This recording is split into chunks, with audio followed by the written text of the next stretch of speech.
27 اکتوبر 1954 کو میں ایک میٹنگ کے سلسلے میں لاہور سے کراچی گیا ہوا تھا۔ میٹنگ شروع ہوتے ہی ٹیلی فون آیا کہ کیبنٹ سیکرٹری مسٹر عزیز احمد مجھے دفتر میں بلا رہے ہیں۔ میں ان کی خدمت میں حاضر ہوا تو انہوں نے کہا، گورنر جنرل مسٹر غلام محمد تم سے ملنا چاہتے ہیں، تم ابھی گورنر جنرل ہاؤس چلے جاؤ۔ غلام محمد صاحب کے ساتھ میری بالکل واقفیت نہ تھی۔ وزیر خزانہ کے طور پر میں نے انہیں فقط چند بار دیکھا تھا۔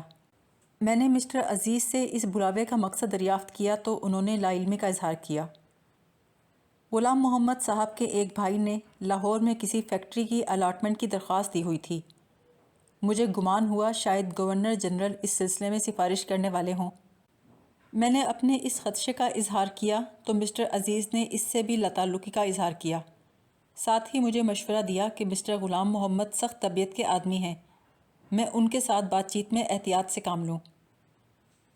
مسٹر عزیز احمد کا مشورہ پلے باندھ کر میں گورنر جنرل ہاؤس پہنچا۔ ایک اے ڈی سی مجھے اپنے ساتھ اوپر والی منزل میں لے گیا۔ وہاں پر برآمدے میں قالین بچھا ہوا تھا، اس پر صوفے لگے تھے۔ درمیان میں ایک گول میز پر بڑے خوبصورت پھول سجے تھے۔ مسٹر غلام محمد ایک آرام دہ کرسی پر بیٹھے تھے۔ انہوں نے نیلے رنگ کا دھاری دار سوٹ پہن رکھا تھا۔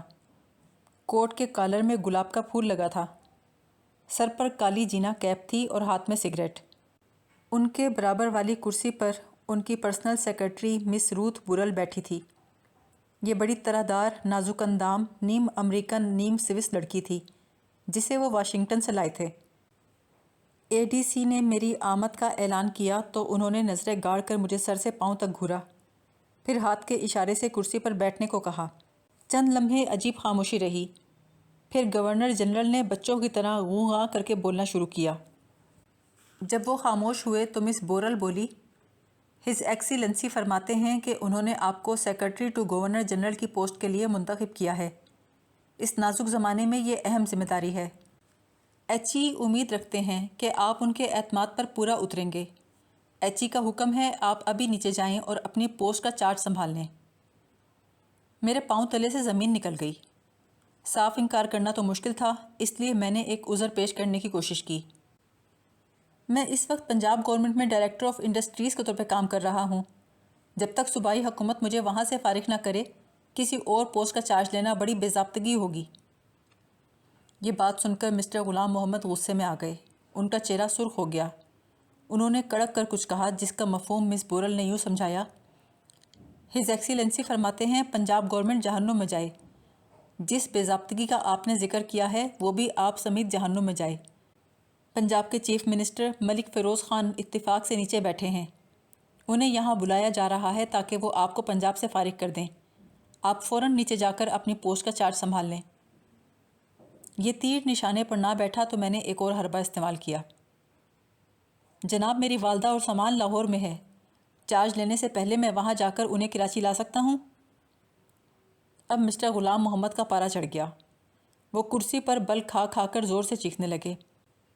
مس بورل نے کہا، ہز ایکسیلنسی نے شدید خفگی کا اظہار کیا ہے کہ آپ حجت بہت کرتے ہیں۔ ایچ ای کا حکم ہے کہ آپ اس عادت کو فوراً ترک کر دیں ورنہ آپ کو پچھتانا پڑے گا۔ یہ سین ابھی ختم نہ ہوا تھا کہ ایک اے ڈی سی پنجاب کے چیف منسٹر ملک فیروز خان نون کو لے کر برآمدے میں نمودار ہوا۔ ملک صاحب کو دیکھتے ہی مسٹر غلام محمد نے میری طرف اشارہ کیا اور کچھ بولتے رہے۔ مس بورل ترجمانی کے فرائض انجام دیتی رہی۔ چیف منسٹر نے مجھے کہا، یہ پوسٹنگ بڑے اعزاز کی بات ہے، مبارک ہو، فوراً چارج سنبھالو، باقی ضابطے کی کارروائیاں بعد میں ہوتی رہیں گی۔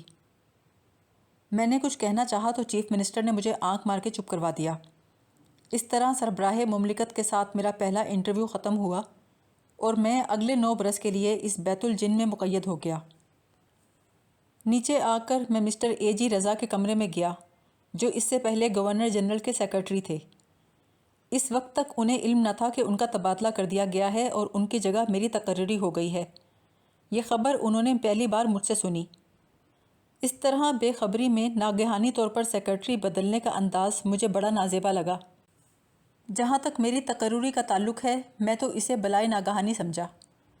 مجھے آج تک معلوم نہ ہو سکا مسٹر غلام محمد نے مجھے اس پوسٹ کے لیے کیوں چنا کس کے کہنے پر چنا؟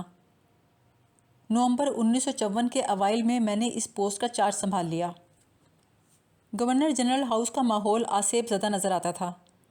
چاروں طرف ایک غیر وجودی سناٹا چھایا تھا، جس میں گورنر جنرل، مس بورل، ملٹری سیکرٹری، اے ڈی سی، گارڈز، چپڑاسی، بیرے اور خدمت گار ایسے دکھائی دیتے تھے جیسے لکڑی کے ڈھانچوں کو زبردستی کپڑے پہنا دیے ہوں۔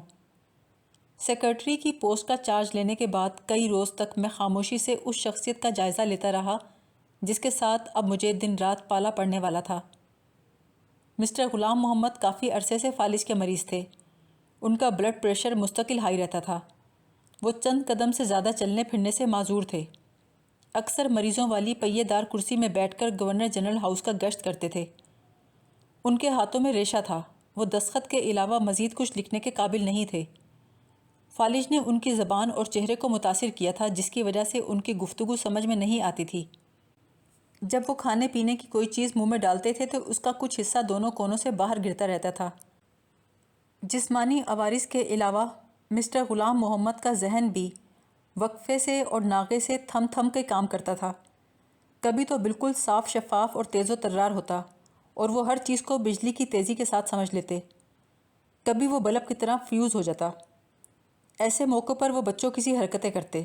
ان کا مزاج بھی پل میں تولا پل میں ماشا تھا، کبھی سرد، کبھی گرم، کبھی نرم، کبھی سخت۔ میرا خیال ہے ان کے مزاج کی یہ گرمی اور سختی شاید دوسروں پہ روب گانٹنے کے لیے تھی، یا محض تفنن طبع کے طور پر گیدڑ بھپکیوں سے کام لیتے تھے۔ آواز بلند کر کے اپنے اوپر بناوٹی غصہ طاری کرنا ان کا مشغلہ تھا۔ اس عمل کے دوران رفتہ رفتہ بلڈ پریشر ان کو اپنی گرفت میں لے لیتا اور اصلی غصہ ان کے حواس پر آ جاتا۔ ان کے منہ سے جھاگ نکلنے لگتے اور وہ چیخ چیخ کر نڈھال ہو جاتے۔ کرنل سرور اور ڈاکٹر حفیظ اختر ان کے ذاتی معالج تھے۔ ڈاکٹر حفیظ اختر ہر صبح گورنر جنرل کا طبی معائنہ کرنے کے بعد جب نیچے آتے تو ہم ان کے چہرے بشرے اور محتاط سوال جواب سے یہ اندازہ لگاتے تھے کہ ہمارا آج کا دن کیسا گزرے گا۔ اگر معلوم ہوتا کہ آج گورنر جنرل کی طبیعت نڈھال ہے تو ہم خوش ہو جاتے، کیونکہ ملک غلام محمد کا نیچے آ کر اسٹاف پر مار دھاڑ کرنے کا احتمال نہیں رہتا تھا۔ اس کے برعکس یہ اندازہ لگتا کہ گورنر جنرل کی طبیعت بحال ہے تو ہمارا نخل تمنا مرجھا جاتا۔ چنانچہ کام شروع کرنے سے پہلے ہم ڈاکٹر حفیظ اختر کے نیچے اترنے کا بے چینی سے انتظار کرتے تھے۔ مسٹر غلام محمد کے کردار میں کسی قسم کی آئیڈیلزم نہ تھی۔ ان کا اولین مقصد حویث اقتدار تھا۔ اپنے مقاصد کے حصول کے لیے خود غرضی، خود سری، ہٹ دھرمی، دھونس دھاندلی سمیت ہر قسم کا حربہ استعمال کرتے تھے۔ جن لوگوں نے ان کے ساتھ وزیر اعظم لیاقت علی خان کی کابینہ میں کام کیا تھا، ان پر مسٹر غلام محمد کے کردار کے سب پہلو روز روشن کی طرح عیاں تھے۔ یہ سب کچھ جانتے بوجھتے ہوئے بھی جب انہیں بستر علالت سے اٹھا کر گورنر جنرل کی کرسی پر بٹھا دیا گیا تو یہ ایک ایسی غلطی کا ارتکاب تھا جس کا خمیازہ پاکستان آج تک بھگت رہا ہے۔ یہ مفلوج و معذور شخص ایسی مٹی سے بنا ہوا نہیں تھا کہ گورنر جنرل کے آئینی پنجرے میں بند ہو کر صبر شکر سے بیٹھ جائے۔ 1.5 برس کے اندر اندر اپریل 1953 میں اس نے قلم کی ایک جنبش سے خواجہ ناظم الدین کو وزارت عظمیٰ سے موقوف کر دیا۔ ابھی چند روز قبل خواجہ صاحب کا بجٹ قومی اسمبلی نے بھاری اکثریت سے منظور کیا تھا۔ مسٹر غلام محمد کے اس آمرانہ عمل نے پاکستان میں جمہوریت کی بنیاد کو پہلی بار نقصان پہنچایا۔ مسلم لیگ پارلیمنٹری پارٹی کا فرض تھا کہ وہ گورنر جنرل کے اس اقدام کی مذمت کریں اور خواجہ ناظم الدین پر اعتماد کی توثیق کریں، لیکن مسلم لیگ کا زوال شروع ہو چکا تھا، اس لیے اس نے اپنے منہ پر یہ چپت بھیگی بلی بن کے قبول کر لی اور بڑی فرما برداری کے ساتھ گورنر جنرل کے نامزد وزیر اعظم محمد علی بوگرا کو اپنا لیڈر منتخب کر لیا۔ 8-10 ماہ بعد 1954 میں جب مشرقی پاکستان میں انتخابات ہوئے تو اس میں مسلم لیگ کو شکست ہوئی۔ 237 مسلم نشستوں میں 223 جگنو فرنٹ نے جیت لیں، صرف 10 نشستیں مسلم لیگ کو ملی۔ اب مشرقی پاکستان سے مطالبہ ہوا کہ موجودہ مرکزی قانون ساز اسمبلی عوام کی صحیح نمائندگی کا حق ادا کرنے کے قابل نہیں۔ مشرقی پاکستان میں مسلم لیگ کا حشر دیکھ کر مرکزی اسمبلی کے مسلم لیگی نمائندے انتخابات کے نام سے کانوں کو ہاتھ لگاتے تھے۔ اب انہیں یہ فکر دامنِ گیر ہوئی کہیں گورنر جنرل سچ مچ مرکزی اسمبلی کو برخاست کر کے نئے انتخابات کا اعلان نہ کر دیں۔ اس کے علاوہ خواجہ ناظم الدین کی ناجائز برطرفی کا کانٹا 17 ماہ کے بعد ان کے دل میں چبھنے لگا۔ چنانچہ 21 ستمبر 1954 کو آئین ساز اسمبلی نے گورنر جنرل کے وہ تمام اختیارات چھین لیے جنہیں استعمال کر کے وہ وزیر اعظم یا کابینہ کو معطل کر سکتے تھے۔ گورنر جنرل کے اختیار کم کرنے کا جو قدم اسمبلی نے اٹھایا وہ نہایت مناسب اور صحیح تھا، لیکن جس طریقے سے اٹھایا گیا وہ مذاق خیز تھا۔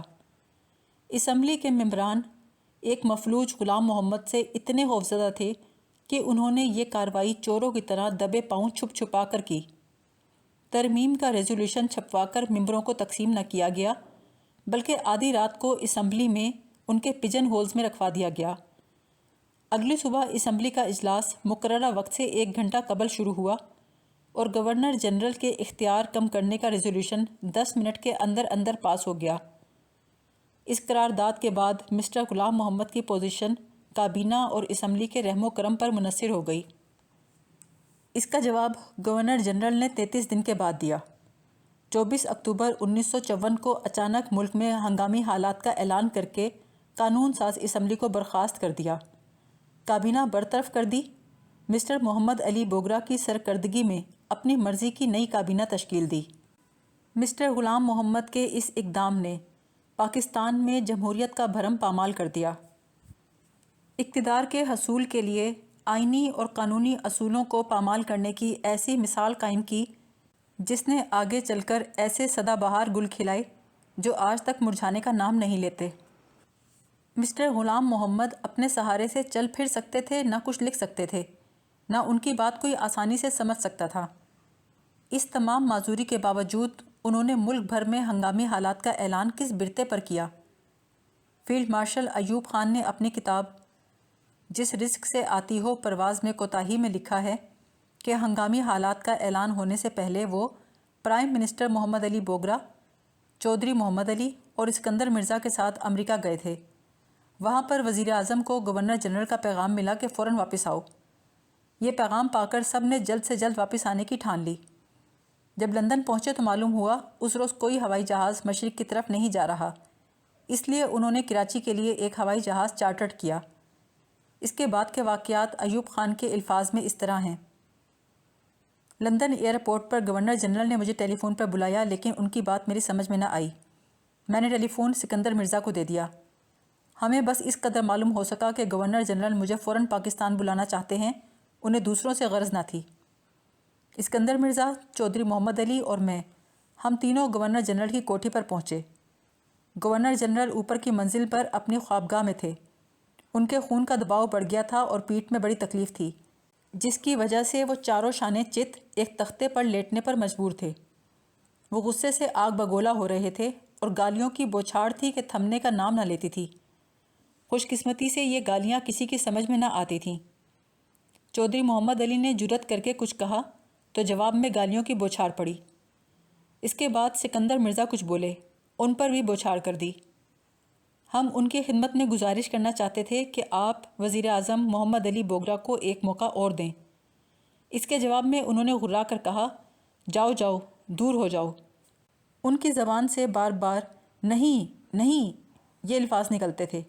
وہ بس ہم کو بھگا دینا چاہتے تھے۔ ہم ایک کے پیچھے ایک ان کی خوابگاہ سے نکلے۔ آگے آگے سکندر مرزا، ان کے پیچھے چودھری محمد علی اور سب سے پیچھے میں۔ کمرے سے باہر قدم رکھنے کو تھا کہ نرس نے جو ان کی خدمت پر مامور تھی میرا کوٹ پکڑ کے کھینچا۔ میں پلٹا، دیکھتا کیا ہوں کہ میں ایک بالکل مختلف آدمی سے دوچار ہوں۔ ہمارے بیمار اور بوڑھے گورنر جنرل جو لمحہ بھر پہلے غصے سے دیوانے ہو رہے تھے، ان کا چہرہ مسرت سے کھلا ہوا تھا اور کہکہے لگا رہے تھے۔ میں نے کہا، آپ بھی بڑے حضرت ہیں۔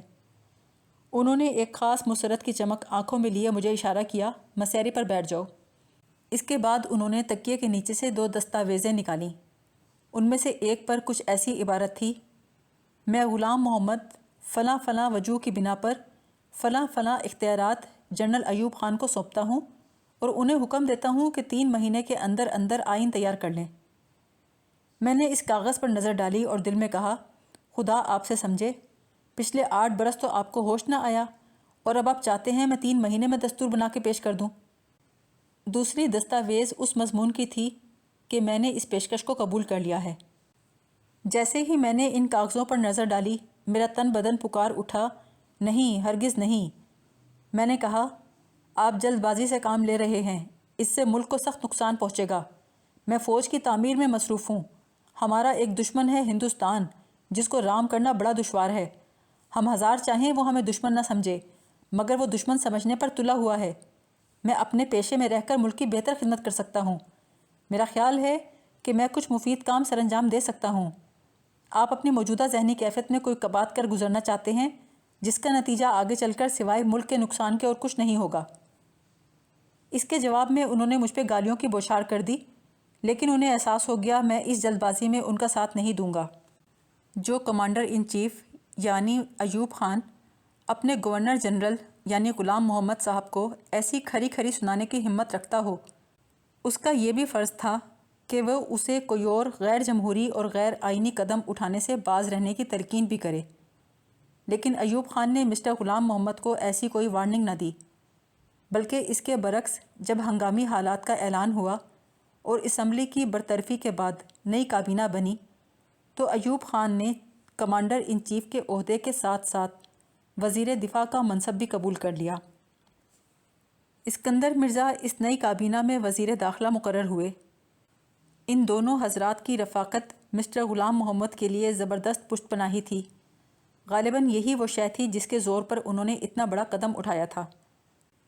وطن عزیز ایسے جوہر نایاب سے خالی نہیں ہے جو صرف ہنگامی حالات میں اپنا جوبن دکھاتے ہیں اور کابینہ میں شامل ہو کر ملک کی خدمت کرنے میں ہچکچاہٹ سے کام نہیں لیتے۔ یہ صورتحال آج تک جاری و ساری ہے۔